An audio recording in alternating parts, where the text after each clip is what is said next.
And welcome to Lounge Rōnin. All things, everything. And on this episode, we're going to, before we get into it, if you are new to the channel, please make sure to hit that like button and ring that notification bell. And on today's episode, we are going to discuss Queen Kubaba, the first queen of Mesopotamia.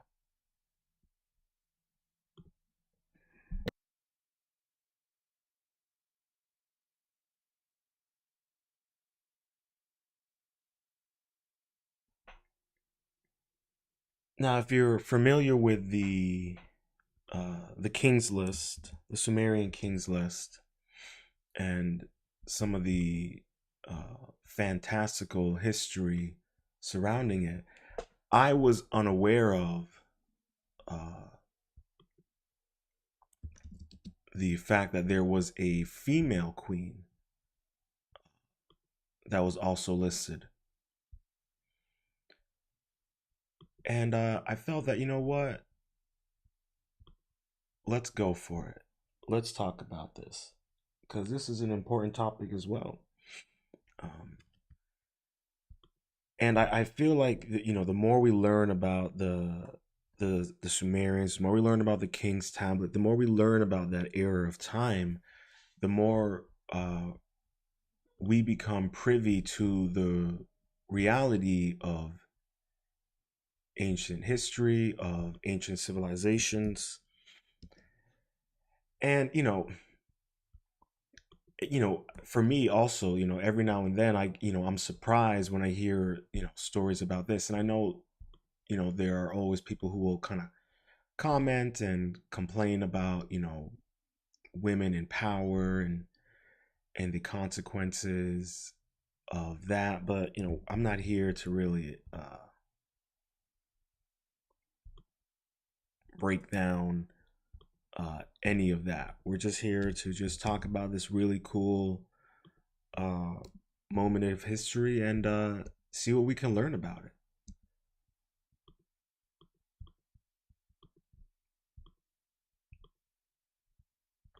And yeah, we're gonna go from there. Just have fun with it.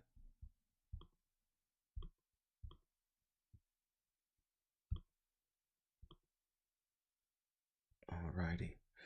Sorry about that. Just wanted to make sure I got it posted on the social medias. And yes, we did. And we are good to go while I get it set up. See, we got some people on YouTube. Much love for hitting that like button. Over here on Rumble, we got some people watching on Rumble. Feel free to hit that like button. Would greatly appreciate it. And without further ado, let us get into it.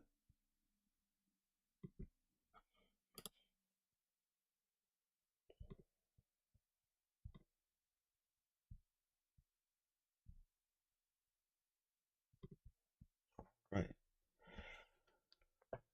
This article was written and updated May 6, 2023 by Sahir.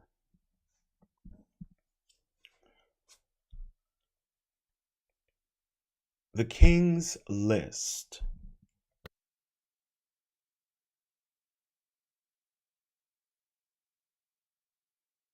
The King's List and Queen Kubaba, the first recorded queen of the ancient world.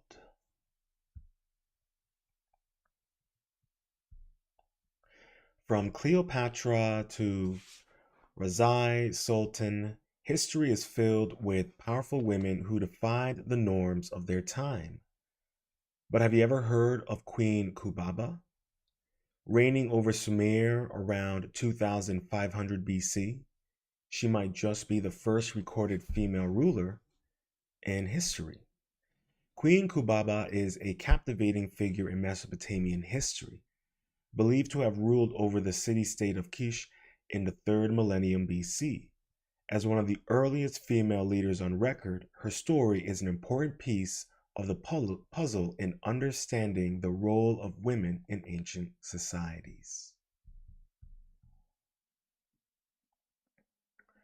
And here we have an image, and it's the angles of the Sumerian kings list. Left is Ashmolean Museum, and the right is the Weld Bundle Prism.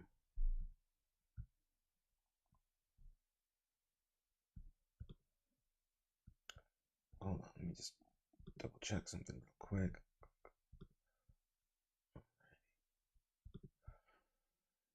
Kubaba's name appears in the list known as the King's List, which is the only written record of her reign. The list is exactly what the name suggests, a list of Sumerian kings. It briefly notes the length of each individual reign and the city in which the king reigned. On this list, she is referred to as Lugal, or king, not as Uresh, queen consort. From this exhaustive list, hers is the only woman's name to appear. Now, what's really interesting about the king's list is, there are kings who are listed on that list for, living for hundreds, if not even thousands of years. So just a fascinating little nugget to share with you guys.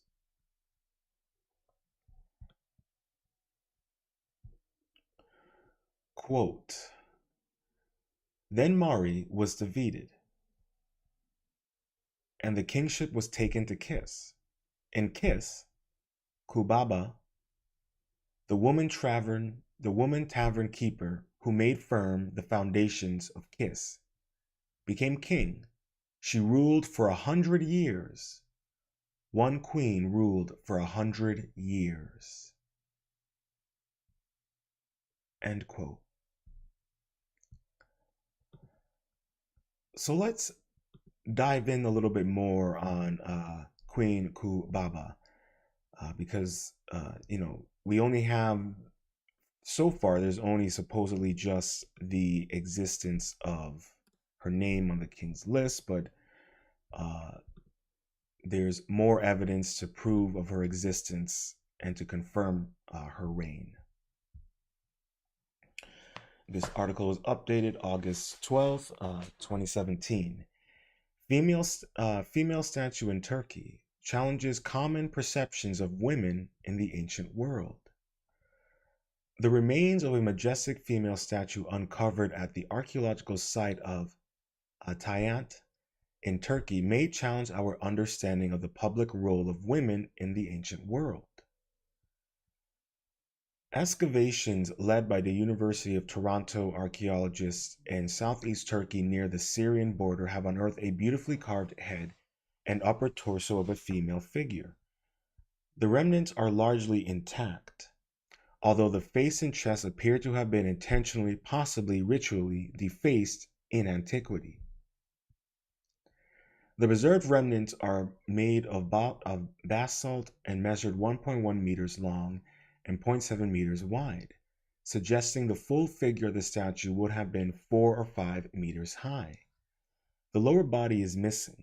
The statue was found within a monumental gate complex that would have provided access to upper citadel of Kunlula, later Tayat, and the capital of the Iron Age Neo-Hittite kingdom of Pitana, 1738 BCE.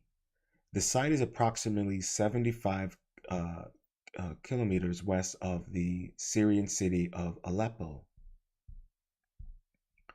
And here we have the picture of the 3,000-year-old female statue that was uncovered at the Citadel Gate complex in Turkey. Her striking features include a ring of curls that protrude from beneath a shawl that covers her head, shoulders and back, says Timothy Harrison, professor of Near Eastern archaeology in the Department of Near and Middle Eastern Civilizations at the University of Toronto, U of T, and director of U of T's Tyant Archaeological Project. Since 1999, TAP researchers have been documenting Tyant's exceptional cultural record to advance understanding of earlier social complexity and the rise of state-ordered societies in the ancient world.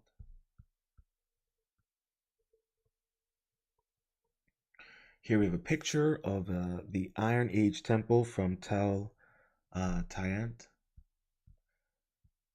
Quote, the statue was found face down in the thick bed of basalt stone chips that included shard-like fragments of her eyes, nose, and face, but also fragments of sculptures previously found elsewhere within the gate area, says Harrison, including the head of the Neo-Hittite king Supilulima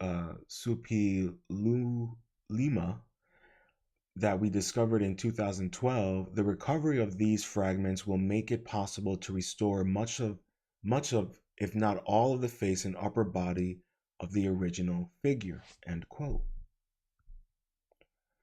Supil-Sulima, who ruled in the early 9th century BCE, was named after a famed Bronze Age Hittite warrior and statesman who challenged the then dominant Egyptian empire for control of the lands between the Mediterranean and the Euphrates River. So here we have a statue of Supilu. These parts of monumental sculptures have been found deposited together, suggest there may have been an elaborate process of interment or decommissioning as part of their deconstruction, says Harrison. The identity of the female figure has not been determined, but the archaeological team has some ideas. It is possible that she is a representation of Kubaba, divine mother of the gods of ancient Anatolia, says Harrison. However, there are stylistic and iconographic hints that the statue represents a human figure, possibly the wife of King Supilu, or even more intriguingly, a woman named Kupapayas, who was the wife or possibly mother of Taita, the dynastic founder of ancient Tainat. And here we have an image of the King Taita is shown on the right relief of the Hadad Temple of Aleppo, Syria. Two inscribed monuments carved in the hieroglyphic Luwine, the ancient language of the Hittites, found near Haman in Syria more than 50 years ago, provide a description of Kupayas, the only named female known from this region in the early part of the first millennium BCE. She lived for more than 100 years and appears to have been a prominent matriarchal figure, though no memory of her is preserved in any historical sources for the first millennium BCE. The discovery of this statue raises the possibility that women played a more prominent role in the political and religious lives of these early Iron Age communities than the existing historical record might suggest, Harrison says. Here we have an image of the Hittite relief of the influential Queen Pudhep, Queen Puduhep, and King Hebat of Kayseri, Turkey. The statue also provides valuable insight into the innovative character and cultural sophistication of the indigenous Iron Age cultures that emerged in Eastern Mediterranean following the collapse of the great civilized powers of the Bronze Age at the end of the second millennium BCE. The presence of irons, sphinxes, and colossal human statues in the citadel gateways of Neo Hittite royal cities of the Iron Age Syrio Anatolia continued a Bronze Age Hittite tradition that accentuated the symbolic role of these transitional spaces as boundary zones between the ruling elite and their subjects. By the ninth and 8th centuries BCE, these elaborately decorated monumental gateways had come to serve as dynastic uh, uh, promedies, legitimizing the power and authority of the ruling elite. The Tainite Gate complex appears to have been destroyed following the Assyrian conquest of the site in 738 BCE, when the area was paved over and converted into the central courtyard of an Assyrian sacred precinct. Tyant was then transformed into the Assyrian capital, equipped with its own governor and imperial administration. Here we have an image of the portal line excavated in 2012 season, seated in the courtyard of the Old Hittite Archaeological Museum. It's a very interesting name, Portal Lion. We've heard rumors about supported portals that were founded and buried in Iraq and Syria. So I wonder if there was any influence to that name.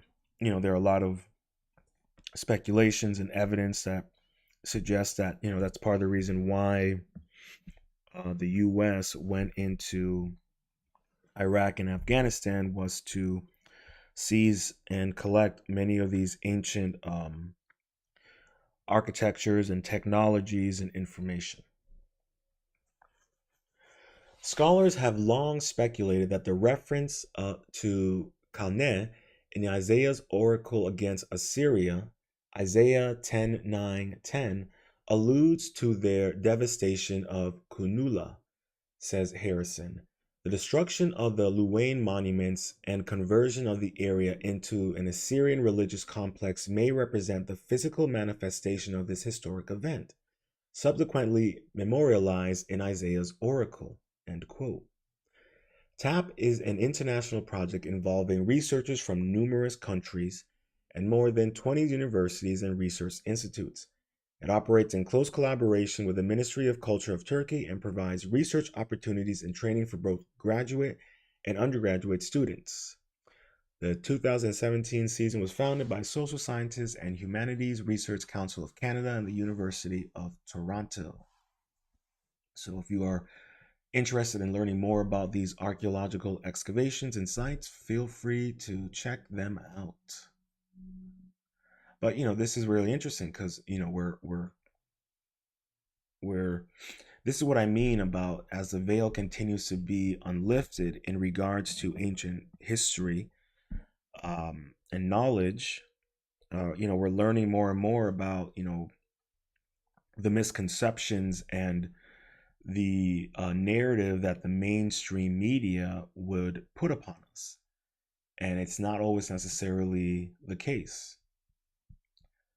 And we're learning here that this statue may undoubtedly be this woman, Queen Kubaba, and I know that they're interpreting her as like the mother of this the Taiyan dynasty, but then that could be in many ways that she may have been the queen who then, after her reign ended, a new dynasty formed. So just my own personal speculation in regards to the information that's presented to us. But before we continue further on to learning more about Queen Kubaba, we need to also learn a little bit more about the Sumerian kings list.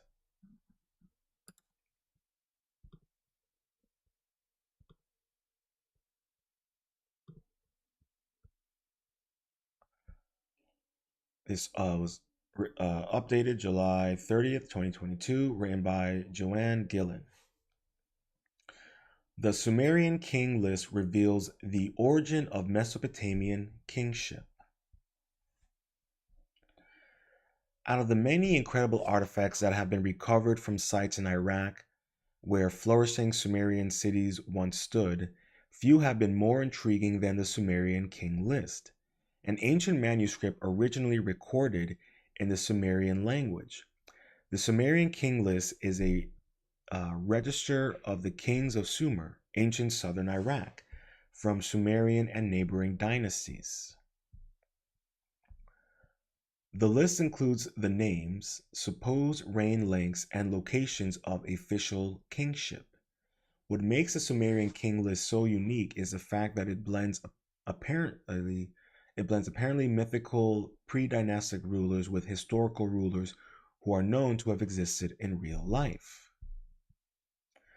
The fragment of this rare and unique text, a 4,000-year-old cuneiform tablet, was found in the early 1900s by German-American scholar Hermann Halfet at the site of ancient Nippur, yeah, and his results were published in 1906.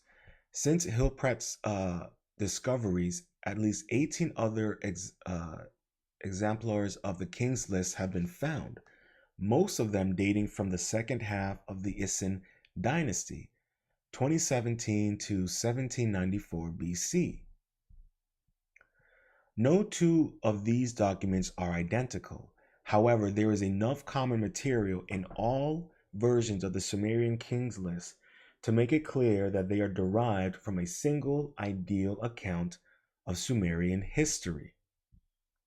Here we have an image of the Weld Bludel prism located at the Ashmolean Museum.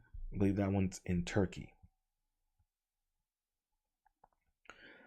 The Weld Blundell prism.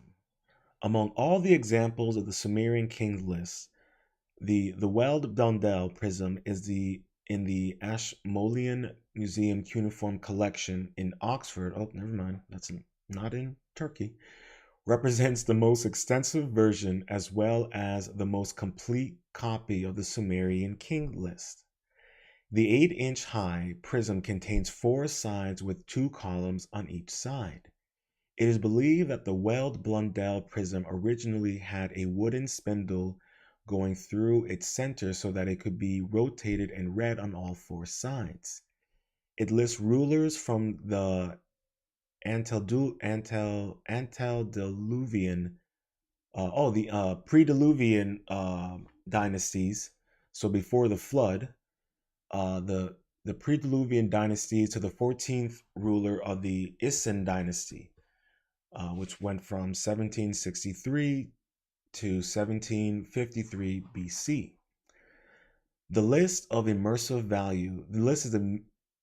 immense value because it reflects very old traditions while at the same time providing an important chronological framework relating to the different periods of kingship in Sumeria. It even demonstrates remarkable parallels to accounts in Genesis. And what's interesting about that, I did a 2-part series discussing the dynastic races. And in that series I discussed the post-dynastic races and who were they and where do they originate from. And so the idea of the book of Genesis, or even the Sumerian's king list, and it has kings that are from the dynastic flood, the veil continues to lift, and to think that there isn't an ounce of truth within the book of Genesis or within these tablets would be foolish. I mean, we know that they confirmed that Queen Kubaba lived for over 100 years. How long were people living during that time? Especially if we are to take into account that ancient civilizations were capable of and had access to advanced technology. How long was the lifespans for those people? Just something to think about and keep in mind. The ancient civilization of Sumer. Sumer, sometimes called Sumeria, is the site of the earliest known civilization, located in the southernmost part of Mesopotamia between the Tigris and the Euphrates rivers, in the area that later became Babylonia and is now southern Iraq from around Baghdad to the Persian Gulf. By the 3rd millennium BC, Sumer was the site of at least 12 separate city states, including Kish, which Queen Kubaba ruled over, Erech, Sippah, Akshak, Larak, Nippur, Adba, Umma, Lagash, Bad Tibira, and Larasa. Each of these states comprise of a walled city and its surrounding villages and land. Each city-state worshipped its own deity, whose temple was the central structure of the city. Political power originally belonged to the citizens, but as rivalry between the various city-states increased, each adopted the institution of kingship. The Sumerian king list records that 8 kings reigned before a great flood. Afterwards, the list claims that various city-states and their dynasty of kings temporarily gained power over the others.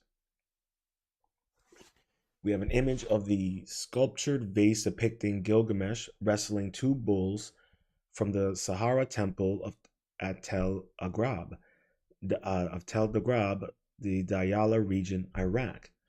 Gilgamesh was included in the Sumerian king list. This is from the Osama Shakir Mohammed Amin Museum. Sumer's mythical past. Mythical figures in the Sumerian king list. The Sumerian king list begins with the very origin of kingship, which is seen as a divine institution. The kingship had descended from heaven. The rulers in the earliest dynasties are represented as reigning fantastical long periods. After the kingship descended from the heaven, the kingship was in Irud. In Irud, Aluim became the king. He ruled for 288,000 years. Aljar ruled for 6,000 years. 2 kings, they ruled for 600,000, 4,800 years.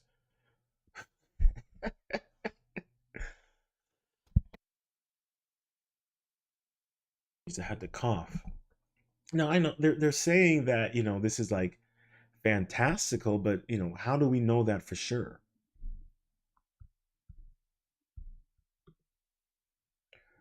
Some of the rulers mentioned in the earlier list, such as Etana, Lugal Banda, and Gilgamesh, are mythical or legendary figures whose heroic feats are subject of a series of Sumerian and Babylonian narrative compositions. Now, they say it's mythical or legendary, but that's the same thing they said about the Battle of Troy, and then they ended up finding archaeological remains of the Wall of Troy. So I'm just saying, there's always a bit of truth in legends. Interpretation of the long tenures of early kings. The amazingly long tenure of the early kings has provoked many attempts at interpretation. At one extreme is a complete dismissal of the astronomical large figures as completely artificial and a view that they are unworthy of serious consideration. At the other extreme is the belief that the numbers have a basis in reality and that the earlier kings were indeed gods who were capable of living much longer than humans. In between the 2 extremes is the hypothesis that the figures, represent relative power, triumph, and or importance. For example, in ancient Egypt, the phrase "he died age 110" referred to someone who lived life to the full and who offered an important contribution to society. In the same way, the extreme reigns of the early kings may represent how incredibly important they were perceived as being in the eyes of the people. This doesn't explain, however, why the periods of tenure later switched to realistic time periods. Related to this perspective is the belief that although the earlier kings of historically unattested, this does not preclude their possible correspondence with historical rulers who were later mythologized. Some scholars, such as Harrison, have enough sought to explain the figures through mathematical investigation and interpretation. Here we have an illustration, or I should say the painting of the great floods as told in Genesis. Okay, I am not even going to attempt to pronounce their name, but they are German, I would speculate. The Sumerian king list and its relation to Genesis. Some scholars, Brian G. Wood, have drawn attention to the fact that there are remarkable similarities between the Sumerian king list and accounts in Genesis. For example, Genesis tells the story of the great flood and Noah's efforts to save all the species of animals on earth from destruction. Likewise, in the Sumerian king list, there is discussion of a great deluge, where the text states that the flood swept over the earth. The Sumerian king list provides a list of 8 kings, some versions have 10, who reigned for long periods of time before the flood, ranging from 18,600 years to 43,200 years. This is similar to Genesis 5, where the generations from creation to the flood are recorded. Interestingly, between Adam and Noah, there are 8 generations, just as there are 8 kings between the beginning of kingship and the flood of the Sumerian king list. After the flood, the king list records kings who ruled for much shorter periods of time. Thus, the Sumerian king list not only documents a great flood early in man's history, but it also reflects the same pattern of decreasing longevity as found in the Bible. Men had extremely long lifespans before the flood and much shorter lifespans following the flood. The Sumerian king list truly is a perplexing mystery. Why would the Sumerians combine mythical rulers with actual historical rulers in one document? Why are there so many similarities with Genesis? Why were ancient kings described as rulers for thousands of years? These are just some of the questions that still remain unanswered after more than a century of research. Now, you can say that, but there are some people who will argue and say, well, no, I mean, this has been confirmed. It's been actualized. And, if you don't want to look at the Bible as a historical artifact, that's fine. Or it has historical connotations, and that's fine. I'm not here to tell you how to think or how to believe any of this information. But one thing I will stress and will say is that we have to keep in mind, like I said about the Battle of Troy, how many times has there been instances written within various of the canonical Bibles and the, quote unquote non-canonical Bibles where archaeological sites confirm said stories? Why is it that the flood story is told in India with Manu instead of Noah? His name is Manu. The flood story is unanimous around the entire world of various ancient civilizations and cultures. So, and when it comes to the longevity of life, we know that during those times, it would be foolish of us to think that if they are capable of designing and constructing the pyramids and Göbekli Tepe and the pyramids in Mexico, the pyramids in China, the pyramids in Indonesia, the pyramid in Bosnia, we're going to act as if they didn't have the capabilities of longevity in life. Why is it that if you go to the Bosnian period, there are accounts of people's ailments becoming decreased. The energy there, it has lifted people's spirits. There are plenty of accounts of such stories in relation to these, ancient megalithical structures, or the old churches of old, and the fact that they were used for healing properties of the bodies. But that's getting into the true history. That's getting into Tartaria and all that fun jazz. But we can't act as if there's not a level of truth to these stories, that there's not a level of truth to the Sumerians' kings list, especially when we are finding the archaeological sites that confirm some of these stories. It'd be foolish to think that there isn't a level of truth. I mean, go let there's a pyramid in Greece that they speculate is 900 years earlier than the pyramids in Egypt. The pyramid in China, the three pyramids, well, one of them is taller and larger than the pyramid in Egypt. And like I said about the Bosnian period, or there's a pyramid in Indonesia, and that period in Indonesia, it has one of the oldest gold coins, and they trace the gold from Turkey. How did a gold coin made in Turkey make its way to a pyramid in Indonesia? Ask yourself that. This is what I'm talking about when it comes to the history of the world.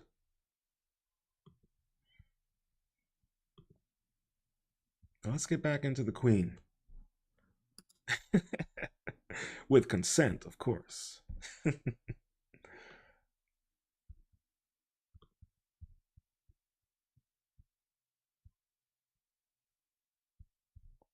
Now, we covered she was the first and only queen to be um, on the Sumerians list. Now, here we go. The catch here is that the list is not the most reputable historical source. It frequently blurs the lines between history and legend, but we kind of covered that a little bit.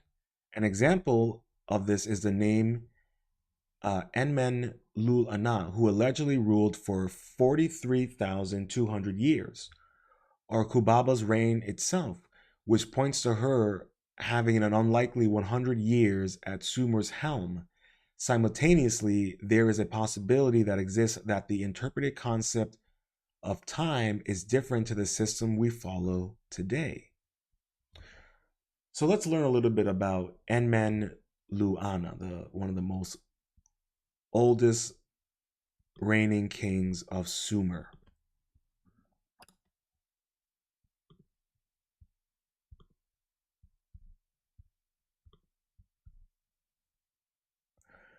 All right, this article is updated and written July 14th, 2019 by Caleb Strom.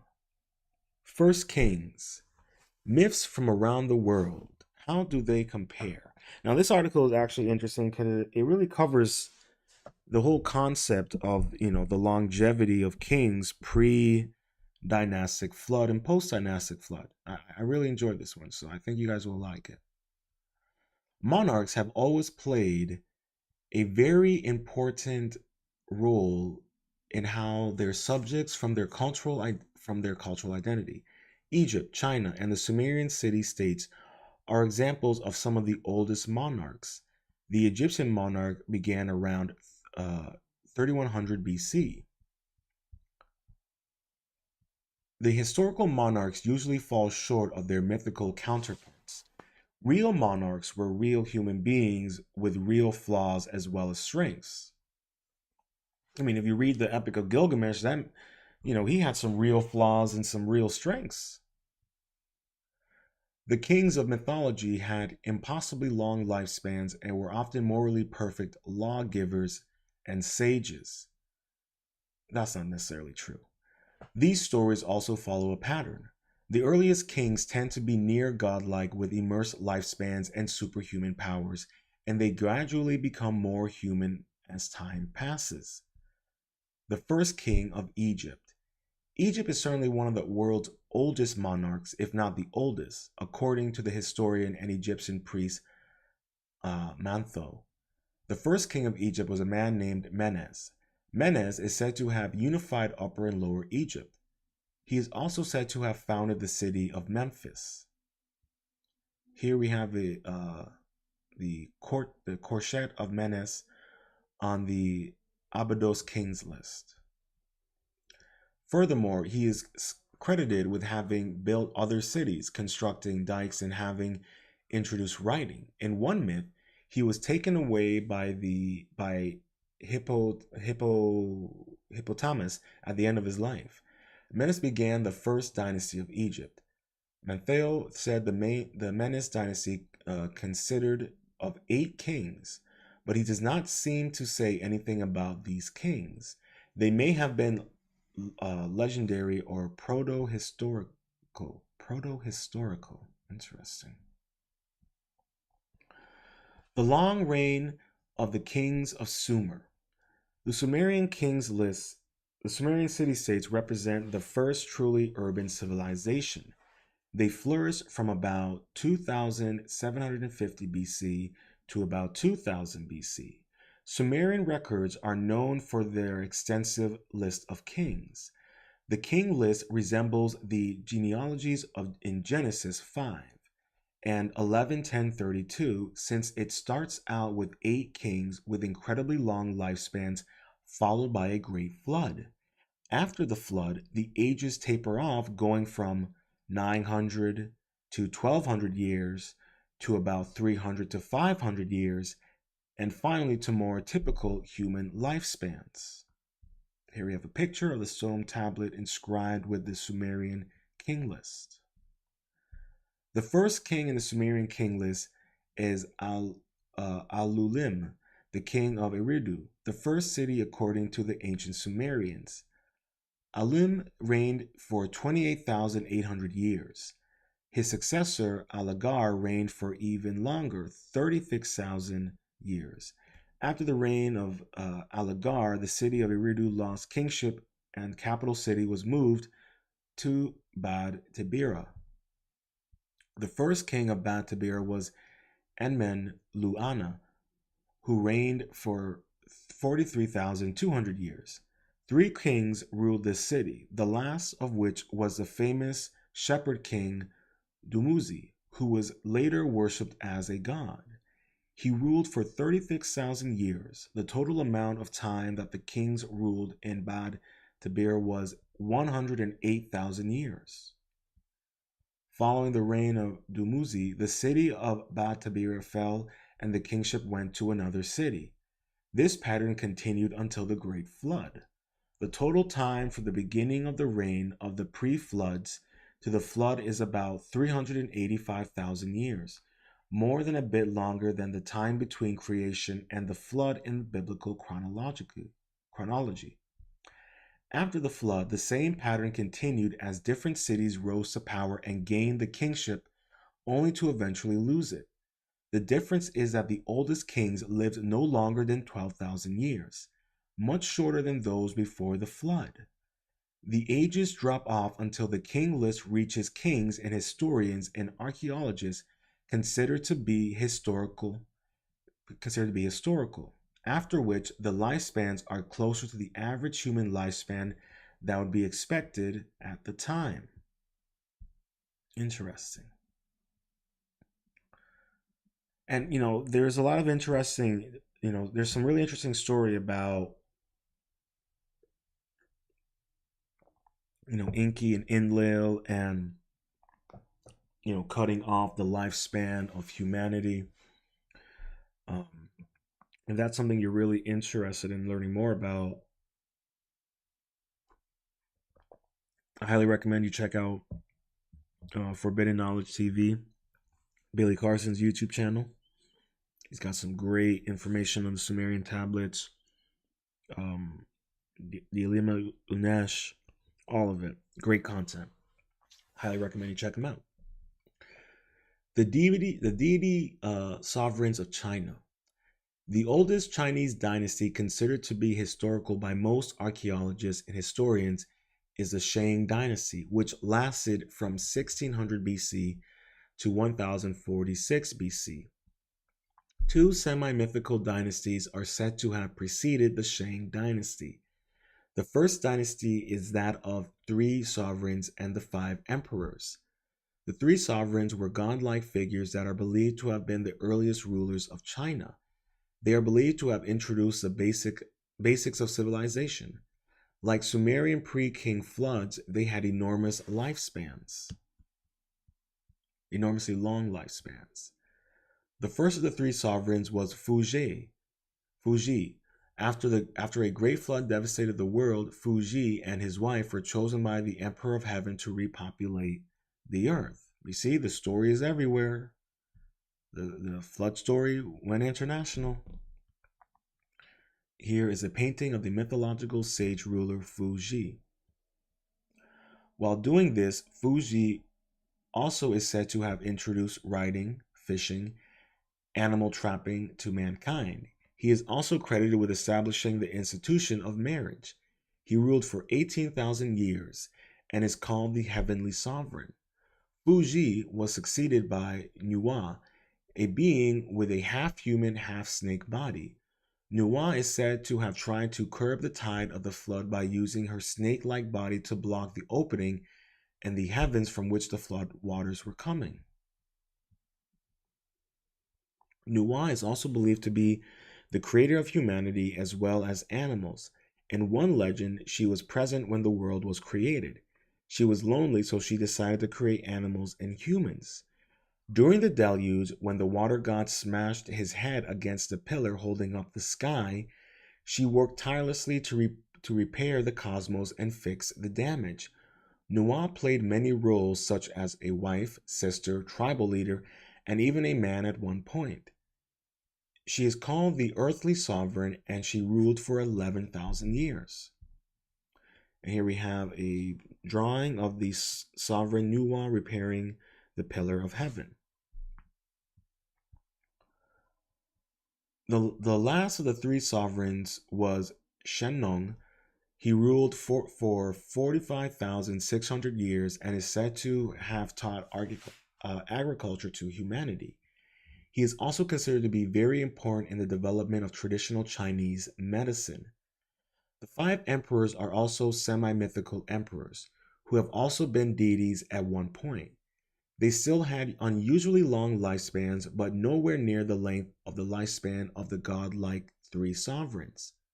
The first emperor was Huangdi of the Yellow Emperor. He ruled for 100 years. The Yellow Emperor is credited with founding Chinese civilization and advancing Chinese medicine. The second was Zhaozhou. Emperor Zhuanzhu. Emperor Zhuanzhu is credited with having made reforms to the calendar, making contributions to Chinese astrology, opposing shamanism, and founding the Chinese tradition of patriarchy. According to later Chinese historians, Chinese society was originally matriarchal because people did not understand the important role that men played in reproduction. Emperor Zhangzhou ruled for about 78 years. Emperor Ku was the next emperor. He ruled for about 70 years and was known for his prowess with musical instruments. He also apparently rode a dragon. One in China, right? Here we have an illustration of Emperor Ku, one of the mythical five sovereigns. The inscription reads, "The god Ku, Gao Jin, was the greatest grandson of the Yellow Emperor." The next emperor was Emperor Yao, who is considered to have been a morally perfect sage king. Yao ruled for 99 years, the last of the five emperors. Emperor Shun was also considered to be a morally perfect sage king. He ruled for 50 years. Emperor Yao and Emperor Shun are both considered by historians to have possibly been a cultural memory of early chieftains from that period. As a result, they are not considered to be entirely mythical or legendary. The Emperors of China. The Ji dynasty is said to have been established by Emperor Yu the Great, who, along with Zhao and Shun, was considered to be a glittering example of what an emperor should be like by later Confucian philosophers. Originally, the Zhai dynasty was thought to be mythical, but archaeological evidence of an urban civilization in China between 21,000 BC and 600 BC is believed to be evidence of the historical city of the Zhai dynasty. See what I mean? They say it's legendary, and then they find archaeological remains and they confirm that it was true. The Zhai dynasty is said to have been established after a flood devastated the Yellow River Valley. In Chinese tradition, the Zhai emperors are credited with making the position of emperor hereditary, developing the idea that the emperor has obligations to be just to his people, which would later evolve into an idea of the mandate from heaven and the ancestor worship. Ancestral worship enabled a connection between earthly events and the approval of ancestral spirits. The Zhai emperors, despite their seminal accomplishments, had normal lifespans, likely representing the shift in the Chinese tradition where myth transforms into history. The legendary rulers of the Aztecs. The Americas also had illustrious monarchies that trace their heritage back to mythical figures. One example of this is among the Aztecs is Topsin of Quetzalcoatl. Topsin Quetzalcoatl, according to the Aztec legend, was a Toltec priest king. He was a very pious king who did well in performing rituals of penance for his people, allowing them to prosper. He also opposed human sacrifice, saying that people should sacrifice birds, snakes, and butterflies instead. Birds, snakes, and butterflies. Sounds like a good song. Here we have Topsin Quetzalcoatl, a Toltec priest king depicted in a mural in Mexico City. If you're really interested in learning a little bit about the Toltecs, I highly recommend you check out the Four Agreements by Don Miguel Jr. Don Miguel Ruiz Jr. I correct myself. It's a wonderful book, so I highly recommend you guys check it out. This placed Quetzalcoatl in opposition to the gods, namely Tetzalcoatl. The priest king was pious and his soul was pure. Tetzalcoatl, disguised as an old man, requested the audience with the king. Quetzalcoatl courtiers advised against it, but the king granted audience with the old man, who showed the king his body in a mirror. Quetzalcoatl had not thought of his body, only his spirit. Now that he saw his blemished self, he was ashamed. The old man gave the king something which he claimed, this needs to be proofread again, which he claimed would make the king feel better. Tetzalcoatl gave him cactus wine, causing the king to become drunk and make a fool of himself. After this, the king was no longer worthy of his position and fled to the east. It was believed that he would return in the year one reed of the 52-year calendar cycle. By an eerie coincidence, in 1519, a one-reed year on the Aztec calendar, Hernan Cortez arrived in Mexico from the east. Synchronicity, right?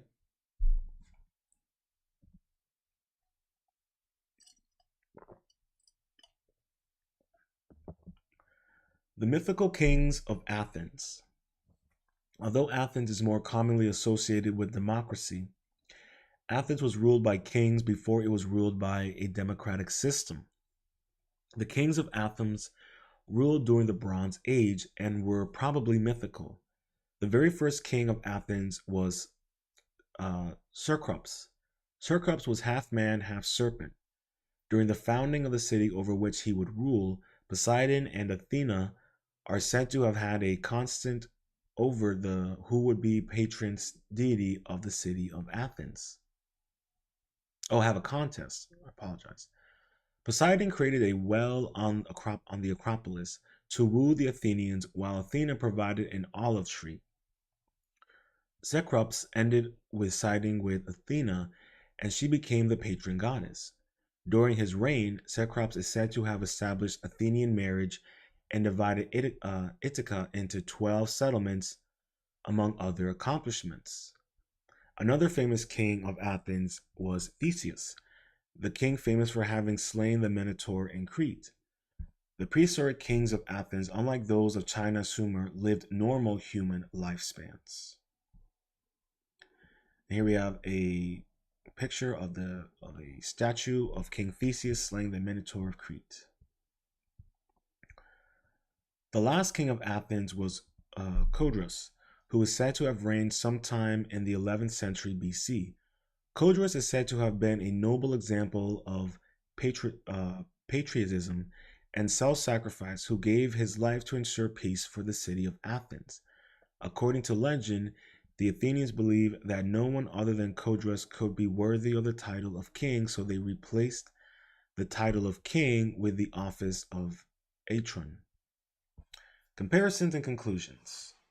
All the cultures examined have stories about prehistoric dynasties. These dynasties differ in many ways, but are also similar. Some have kings with extraordinary lifespans, while others don't. Many prehistoric kings had special connections with the divine and had powers and wisdom beyond that of any ordinary human being. They laid the foundations of civilization, cooperated with the gods, and in some cases were gods.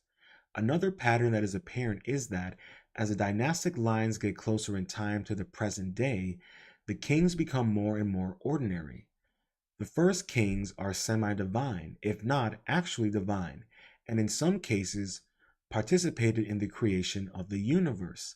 The later kings are more ordinary and, in some cases, may even have been historical figures, as in the case with the later Sumerian, Chinese, and Athenian kings.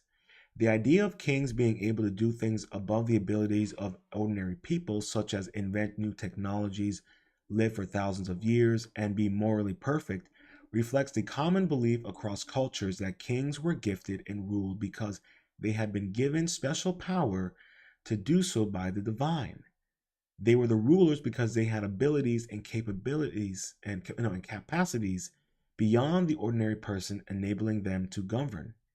Even in modern constitutional monarchies, the monarch still has mystique. He or she is usually not considered semi-divine, but modern heads of state are supposed to represent the best of a nation.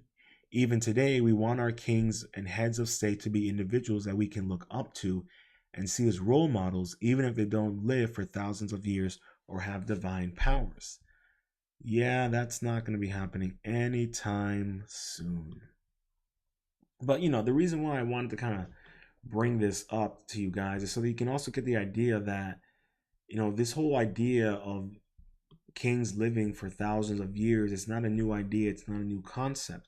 And as we see with many of these stories, we are also learning the fact that there's similar stories, whether it's in China, whether it's in Athens, there is a consistency there. So it's just something to keep in mind.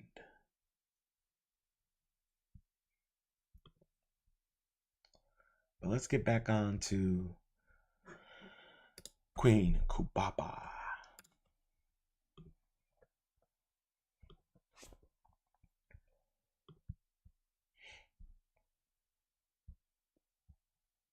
All right. So earlier we learned that she was apparently a tavern keeper. So let's dive into that section. Rise to power, a tavern keeper turned goddess? Her epithet is no longer than most, which suggests that ancient scribes found her especially noteworthy. Alongside her name it reads, the woman tavern keeper who made firm the foundations of Kish. Kubaba's rise to power in Kish is shrouded in mystery, but there is a general consensus that she was a tavern keeper, which can be interpreted as a barmaid or linked to prostitution, as per ancient Sumerian texts. The city of Kish was known for its wealth and power, and it played a significant role in the development of Mesopotamian civilization. Revisionist feminist scholars of note, like Claudia E. Suter, for example, write that Kubaba was sometimes categorized as a brothel keeper, which was a way of belittling her and demonstrates the attitude towards women in the male dominated early Mesopotamian establishment. End quote. Here we have an image of a tablet of cuneiform from the ancient Sumer depict the significance of beer in the economy and society of ancient Mesopotamia. On the contrary, brewing and selling beer in ancient Mesopotamia was a highly respectable endeavor. There was an ancient association between female divinity and alcohol, and according to theologist Carol R. Fontaine, Kubaba would have been seen as a successful businesswoman. She is said to have been kind and just to her customers, which earned her a reputation as a benevolent figure. In time, her reputation grew and she became revered as a goddess. This explains her royal ascent, as she did not marry into or inherit power from a royal parent. There is a legend that those rulers who failed to properly acknowledge the god Marduk with fish offerings to the temple of Isigil had an unhappy ending. Kubaba reportedly fed a fisherman and in exchange asked him to offer his catch to the temple of Isigil. Marduk's favor in the response comes as no surprise. Let it be so, the god said, and with that he entrusted to Kubaba, the tavern keeper, sovereignty over the whole world.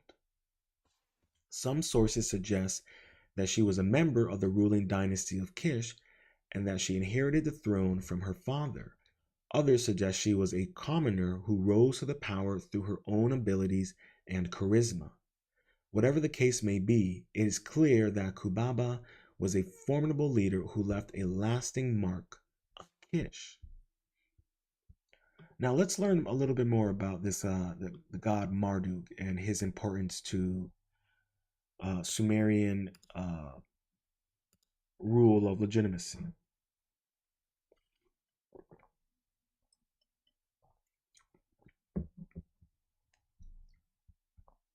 Alrighty.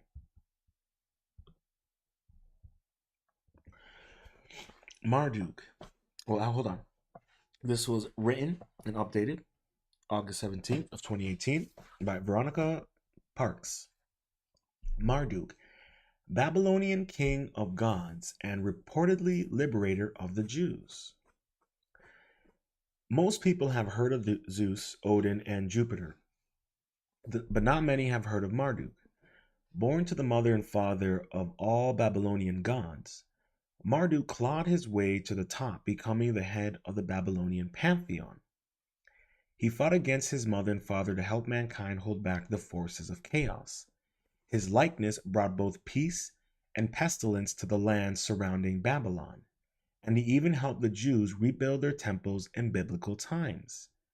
The memory of Marduk should live on alongside Zeus, Odin, and Jupiter, as he too was certainly the king of the gods. The origins of a god. Pronounced Marduk, Marduk is the ancient Mesopotamian patron deity of the city of Babylon, and his name means bull calf of the sun. In 18th century BC, Marduk began to rise to the position of head of the Babylonian pantheon and was fully recognized as such by the second half of the second millennium BC. He is often associated with the planet Jupiter, water, vegetation, judgments, and magic. He is the son of Enki, and Damkina, and his consort was the goddess Serpanit. His father, Enki, recognized Marduk's superiority and handed over control of humanity. Marduk also took over the godly traits of Enki, making him the god of magic.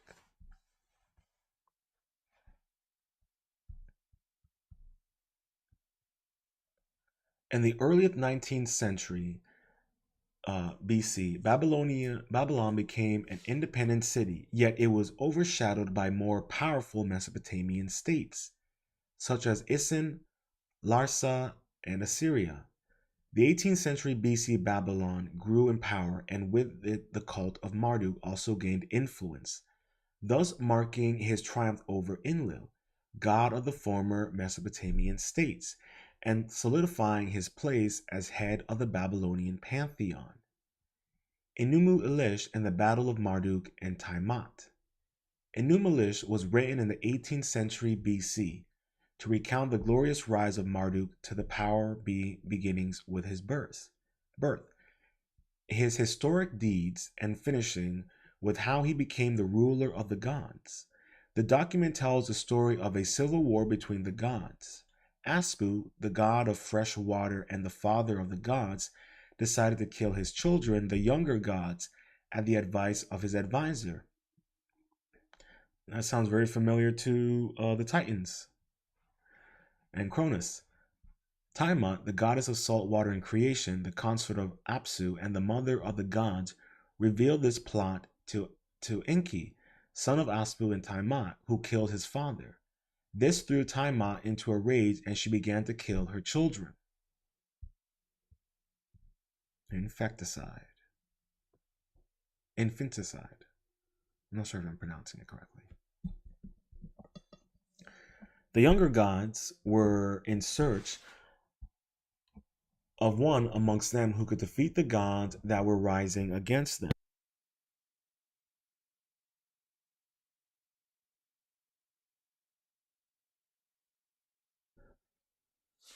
Marduk answered this call and was promised the position of ruler of the gods if he was successful. To prepare for the battle, he gained his weapons and filled his body with flames. He made a net to encircle Tiamat and called upon the four winds to entrap her. Marduk and Tiamat faced one another in single combat, and Marduk won by piercing her belly with an arrow.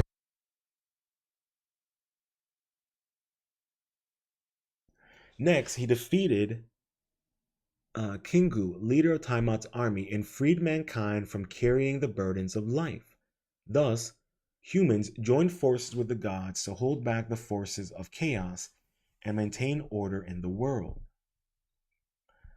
Here we have a Neo-Assyrian cylinder seal impression from the 8th century BC, identified by several sources as a possible depiction of the slaying of Tiamat from the Enuma Elish. Marduk and the Bible. After Cyrus the Great of Persia was captured in Babylon, he reversed the policies of his predecessor, who had destroyed many temples. He restored local religious cults in the countries that he controlled and provided funds for rebuilding of temples. In the Bible, he is credited with allowing the Jews to return to Jerusalem and rebuild the temple of Yahweh. It is believed by Cyrus himself that this act was inspired by Marduk. In Cyrus's own words, credit is given to the Marduk rather than Yahweh. The act was memorialized in Cyrus' cylinder found in 1879 in Babylon. Quote, Marduk, the great lord, established as his fate for me a magnanimous heart of one who loves Babylon, and I daily attend to his worship. I return the images of the gods who had resided there in Babylon to their places, and I let them dwell in eternal abodes. I gathered all their inhabitants and returned to them their dwellings at the command of Marduk. End quote. And here we have a Cyrus cylinder. However, the book of Isaiah, it is Yahweh that is given credit for inspiring Cyrus. Quote, I will rise up Cyrus in my righteousness. I will make all his ways straight. He will rebuild my city and set my exiles free. Isaiah 45:13. The Marduk prophecy. The Marduk prophecy is an Assyrian document dating to 1713 to 713 to 612 BC. It was found in the building known as the House of the Exorcist near a temple in the city of Assur. The prophecy describes the travels of Marduk cult statue from Babylon. In 1533 BC, the city of Marseilles was sacked, and the statue of Marduk was seized and taken to Assyria. The statue was subsequently taken to Assur and Alm in 1225 BC. While the statue was in Assyria and Assur, the text explains that the god Marduk graciously agreed to visit, and this was positive for all of Babylon. His visit to Alm, however, was fraught with disaster, bringing famine and pestilence to Babylon, which the gods had abandoned in favor of following Marduk. And here we have an image of the god Marduk with his dragon from a Babylonian cylinder seal. Marduk prophesied that he would return to Babylon one day under a new Messiah king who would bring salvation to the city and seek revenge on the Almites. The king would be Nabu-Kudiri-Usiri I, Nebuchadnezzar, 1125 to 1103 BC. The work was very clearly written as a propaganda piece for the king after he had defeated the Almites and brought the statue of Marduk back to Babylon. Kudir of Nubu Kuduri Usir granting Lakti Marduk freedom from... Oh, well, unfortunately we don't see the image. Well, that's a bummer. There is no mention of the statue in any sources past Xerxes' assault on Babylon. Similarly, when Babylon was conquered by Alexander the Great in 3031 BC, there was no mention of the statue. Therefore, the statue was either destroyed or it has yet to be discovered. Subsequently, the Babylonian region was phased out, and the mythology of Marduk began to fade. So now we understand Marduk's influence on the Sumerian kings of old.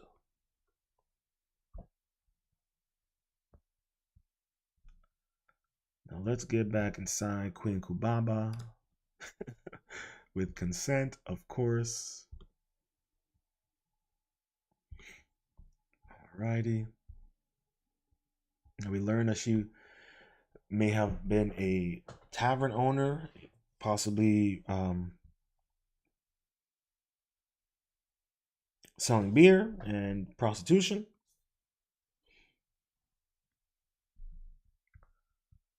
All right. So here we go. Now we're going to be heading on to next part of the article. Queen Kubaba, significant accomplishments. In ancient Sumerian tradition, kingship is not tied to a permanent capital, but rather shifts from place to place, bestowed by the gods upon one city, and transferred at their pleasure. Before Kubaba, who was the lone member of the third dynasty of Kish, the capital was at Mari for over a century, and moved to Akshak after Kubaba. However, Kubaba's son, Puzur Suan, and grandson Ur-Zubaba shifted the capital back to Kish temporarily. Here we have a sculpture of the facade of Inanna Temple of Urk, Iraq, female deity pouring life-giving water from a vessel. One of Kubaba's most significant accomplishments was the construction of the temple dedicated to the goddess Inanna. In this temple was located at the heart of Kish and was one of the most important religious sites in the religion. Kubaba is believed to have been a devout worshiper of Inanna, and the temple was a reflection of her religious beliefs and values. In addition to her religious projects, Kubaba was also a military leader who oversaw a powerful army. She is said to have expanded the territory of Kish through a series of military campaigns, which helped to establish Kish as a major power in the region. Kubaba's military prowess was a significant factor in her reign, and it helped to ensure her continued dominance over Kish. Why did her reign end? Actually, before we jump into that part, before we jump into the front about her end of her reign, I want to know more about this goddess Inanna and her significance to Queen Kubaba's reign. I think that's important that we learn a little bit about that as well.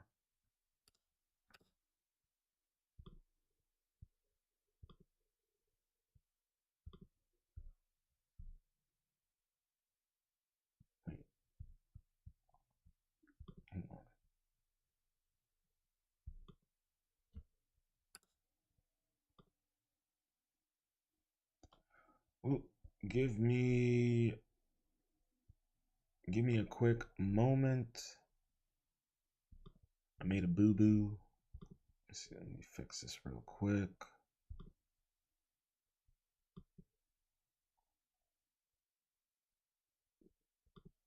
Where is it? Okay, hold on. Hold on 1 second. Let me pull this article up.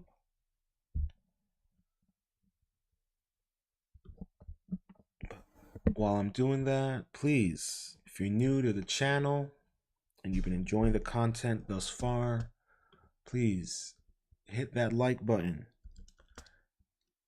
and leave a comment with your thoughts below. What are your thoughts on this knowledge about this first queen of Samaria? What are your feelings on her?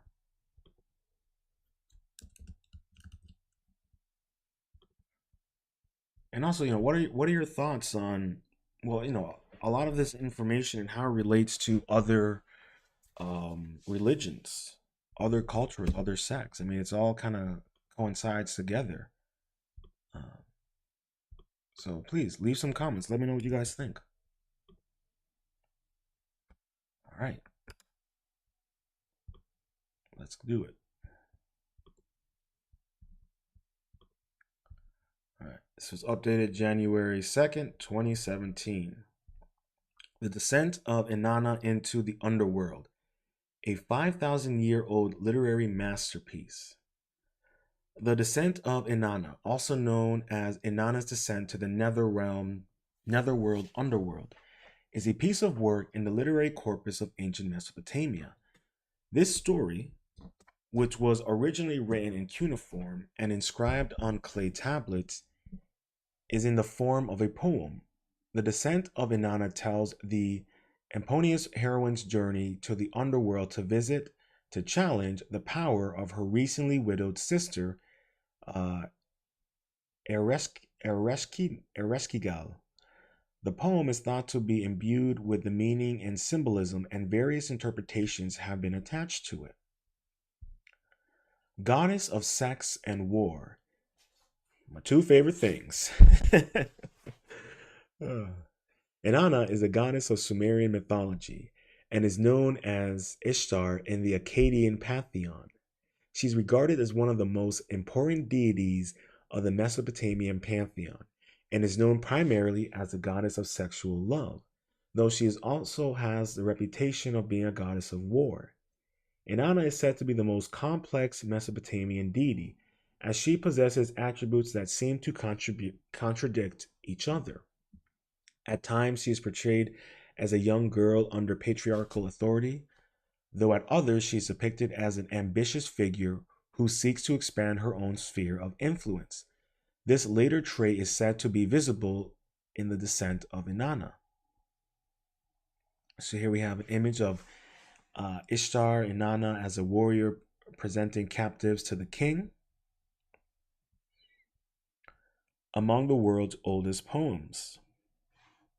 The Descent of Inanna is thought to have been composed at some point in the time between 3500 BC and 1900 BC, though it has been suggested that it may have been created at an even earlier date.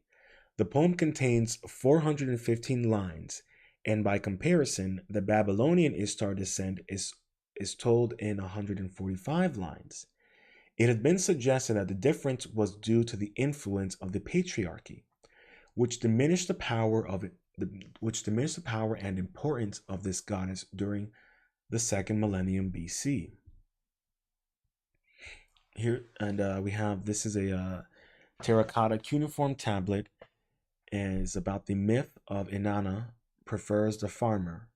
Inanna prefers the farmer. In this myth, Enkidu, the god of farming, and Dumuzi, the god of food and vegetation, tried to win the hand of the goddess of Inanna. See, Inanna gets it. She knows what a true high value man is. It's a farmer. It's the man of the land. Hard-working men. The descent of Inanna begins with the following lines. From the great heaven she sat her mind on the great below. From the great heaven the goddess set her mind on the great below. From the great heaven Inanna set her mind on the great below. My mistress abandoned heaven, abandoned earth, and descended to the underworld. Inanna abandoned heaven, abandoned earth, and descended to the underworld. One explanation for Inanna's interest in the underworld is that she hopes to extend her power into that realm, whose queen is her sister, Ereshkigal. I'm sorry if I'm butchering that. When she arrives at the gates of the underworld, Inanna informs the gatekeeper, Neti, that she has come to witness the funeral rites of Guganya, the bull of heaven, who is also Ereshkigal's husband. When Ereshkigal receives the news, she is not at all pleased and ordered that the 7 gates of the underworld be bolted against her sister. Inanna is only allowed to pass 1 gate at a time, and before each gate she is required to remove 1 piece of her royal garment. Here is a cylinder seal depicting the descent of Inanna.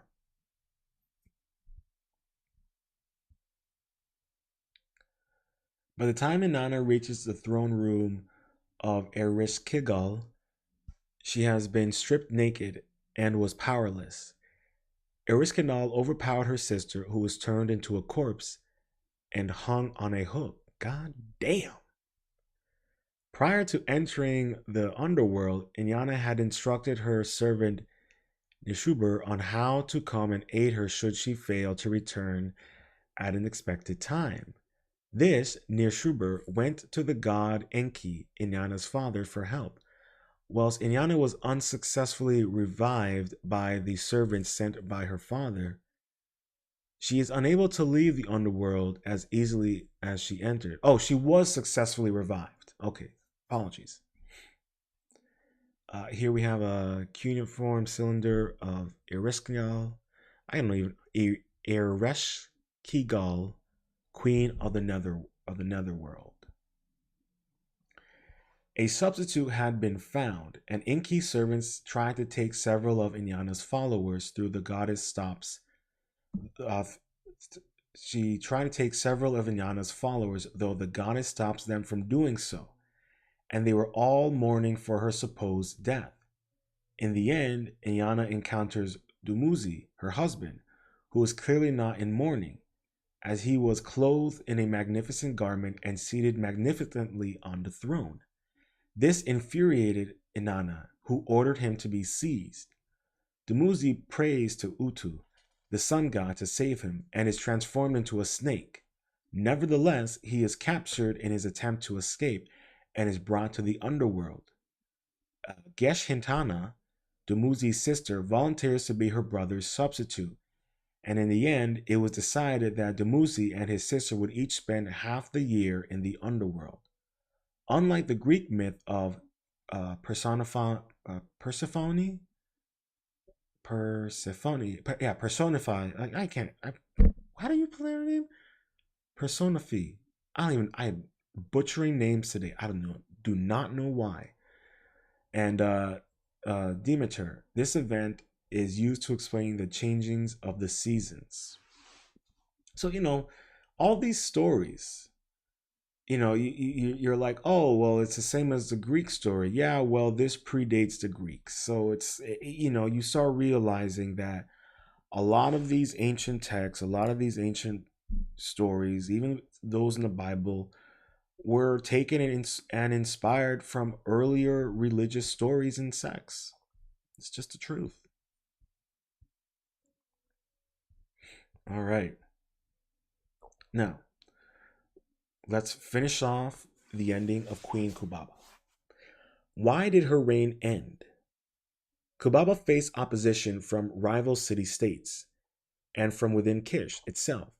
Some say that she was overthrown by her own subjects, while other kinder accounts indicate that she abdicated the throne and retired to a life of seclusion.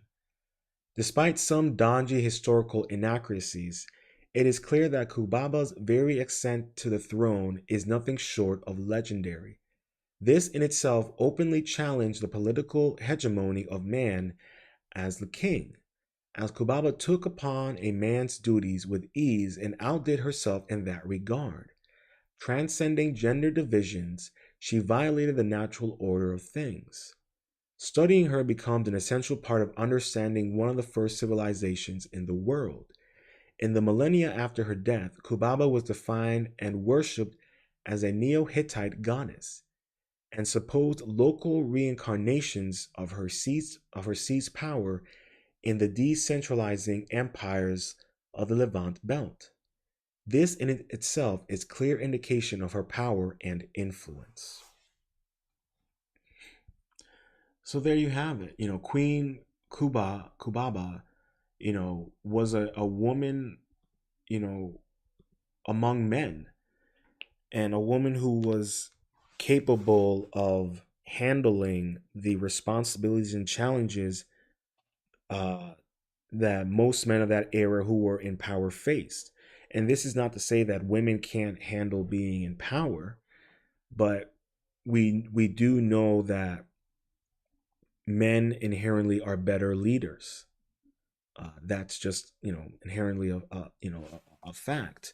We know this to be the case, but we can't argue. We cannot um, not acknowledge many incredible female women of leadership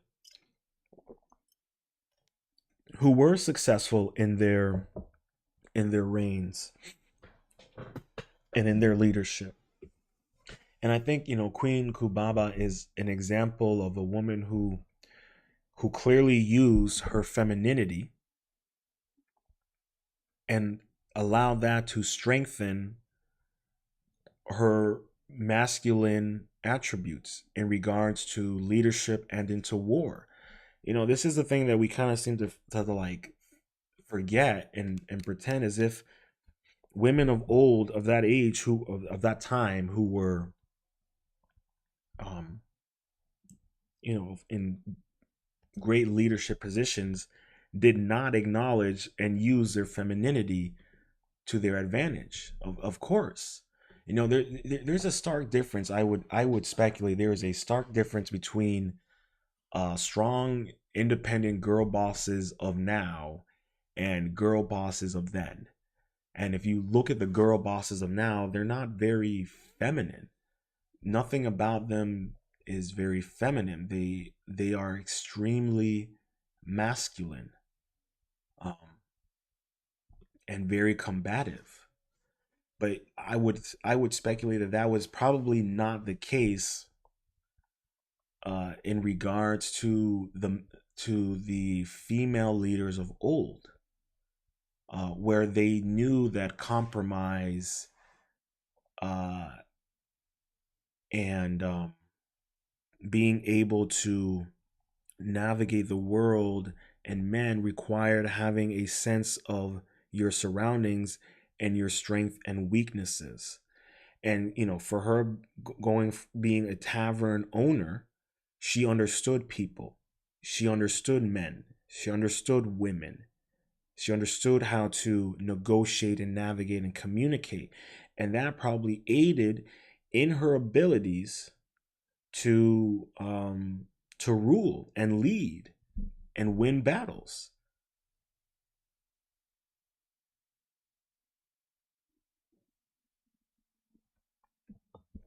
So that is something that impressive, and really something that we all have to keep in mind. That in order to, I would speculate, in order to be a truly strong female leader, you have to be truly strong in your femininity. And something that was clearly apparent that you see in ancient civilizations, in their culture, in their female deities and gods, that there is a strong sense of femininity, a strong sense of understanding your femininity and how it balances and how it evolves and reacts to the world and through the teachings and the prayers. This is my own personal interpretation. And I would speculate, and I would say that a lot of modern day women would probably benefit from reading and learning about the history of ancient queens of past civilizations, and realizing that your femininity is is astronomically important to your ability to function as a woman, and if necessary to lead as a woman.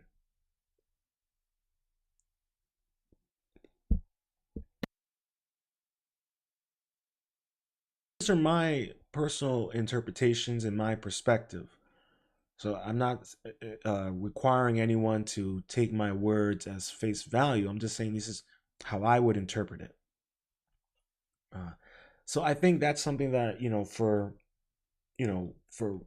many women out there who want to have leadership positions, who want to have that type of lifestyle and breathe that type of atmosphere, you're gonna have to acknowledge and embrace and strengthen your femininity. That's the only way you'll be able to accomplish those kind of goals, and that's probably the only way you'll also be able to keep a man in your life. Because these alpha women, they don't have friends. They don't. There's no guys chasing after alpha women.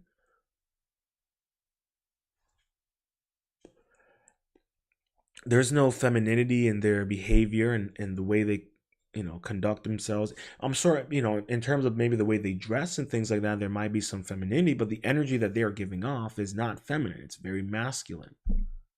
um and that doesn't necessarily work in leadership roles, and that doesn't necessarily function and fit in a woman's behavior. And I know this is, you know like I said, I'll repeat it again, my personal feelings and interpretation. So I don't need people, calling me names and what have you, which is unnecessary, because what I'm talking about, most men would probably agree with me.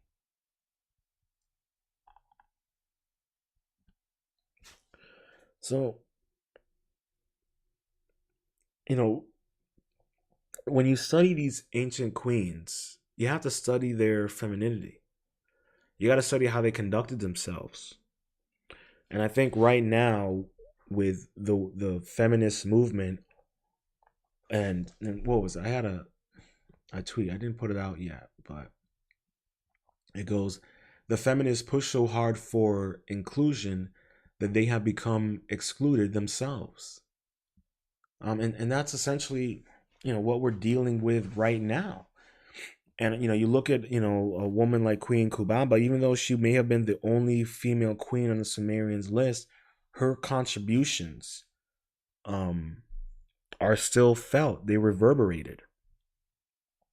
And I would say a lot of that is due to her femininity and her embracing her femininity and allowing that to aid in her leadership skills. Yeah, and I highly, recommend that uh many women out there really take that into consideration and think about it and really study, ancient female leaders. Study them and how they navigated the world. And you may be surprised to find out that, they weren't girl bosses, they weren't alphas, they were feminine women of of higher quality of skills, whether that's in leadership, whether that's in combat, whether that's in politics or art. Something to consider and to think about.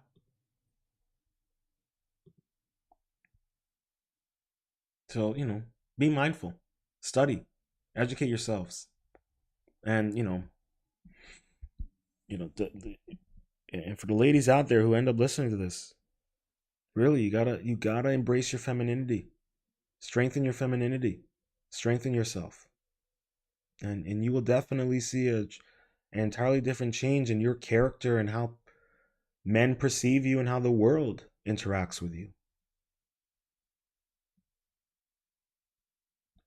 I hope you enjoyed this episode of Lounge Rōnin. All things, everything. If you're new to the channel and you've made it this far, please make sure to hit that like button and subscribe and ring that notification bell.